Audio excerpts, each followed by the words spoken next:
تعالیٰ طرفوں فضل کبیر بھی ہے. اگر رحمت ملے تو رب تعالیٰ فرمان کیا ہے, فضل ملے تو رب تعالیٰ فرمان کیا ہے, فل یا فرحو تسا خاموشی نال سر جھکا کے آرام دے نال اس نعمت کو اس رحمت کو محسوس نہیں کرنا, بلکہ کیا کرنا ہے پوری کائنات پہ اس رحمت کے چرچے کرنے ہیں.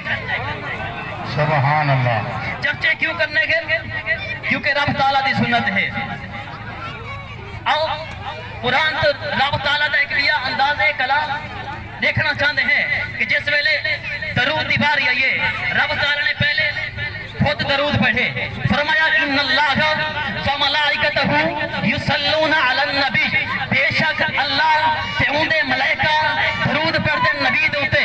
اور اب اساں کیا کروں, یا ایوہ النبیو ان اللہ وملائکتہ یصلون علی النبی, کہ اللہ تعالیٰ اور اندے فرشتے نبی دے درود پڑھتے. تساں بھی کیا کرو, نبی دی ذات دے درود پڑھو.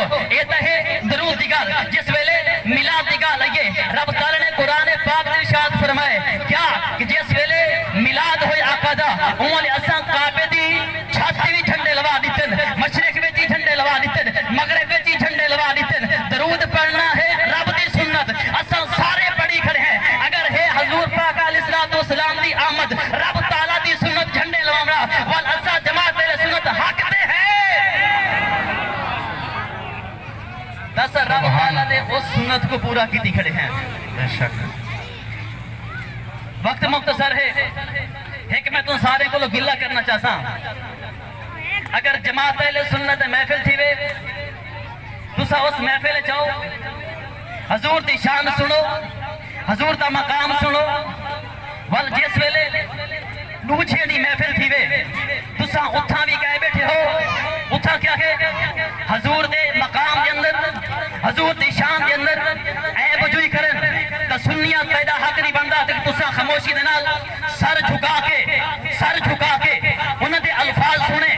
کیا تیرا ایمان اتنا ہے, تیرا ایمان اتنا ہے کہ اگر وہ نبی سیدی شان دے اندر عیب جوئی کرن تو سر جھکا کے انہاں دی گال سنے.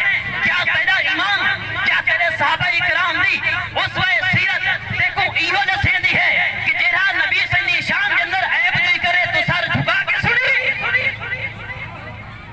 حضرت عمر فاروق نے کیا کہا, سر تن تو جدا کر چھوڑا, تو اگر سر تن تو جدا نہیں کر سکتا تو انہوں نے محفل نے وچ نبی سیدی شان دے اندر عیب جوئی کرن جڑے کرن انہوں نے وانجی نا. جس ویلے آخری گال, جس ویلے رب تعالیٰ نے کائنات والی انسان نہ آئے ہن, کائنات نہ بنی ہے, انسان آجا روح ہن. رب تعالیٰ نے کیا کیتا ہا, جڑے ویلے اپنی توحید دا محفل سجائی ہے, تمام کائنات انسانہ کو سجا. انہیں انبیاء بھی ہن, مومنین بھی ہن, پاک بھی ہن, صدیق بھی ہن, صالحین بھی ہن. اگر میں آگ چھوڑا پاک بھی ہن, پلیت بھی ہن. جس ویلے نبی سیندی محفل سجائی, جس ویلے رب تعالیٰ نے محفل میلاد سجائی ہے, اس ویلے کیا کیتا, پلیتاں کو کٹ چھوڑا, پاکاں کو یعنی انبیاء دی محفل سجائی ہے. سبحان اللہ. نعرہ تکبیر, نعرہ رسالت, نعرہ خلافت, نعرہ حیدری.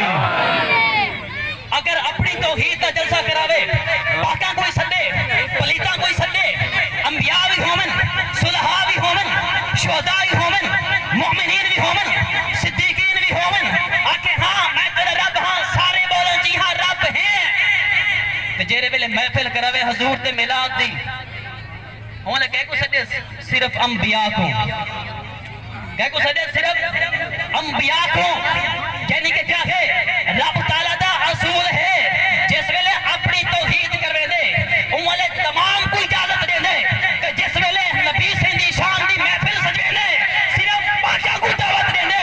وہ ایسا پاک ہے, سبحان اللہ. ساری نسل دے اندر پاکاں دا خون ہے, ایسا پاک محفل سجے دے ہے. نہ کیا کرنا پاکے نہیں محفل دے اندر, ورنہ سر جھکا کے انہوں نے پاکاں کو لو نبی سیندی شان اندر اگر عیب جوئی کرنا نہ کیا کر سنا. سبحان اللہ. بے شک. وآخر دعوانا الحمدللہ رب العالمین.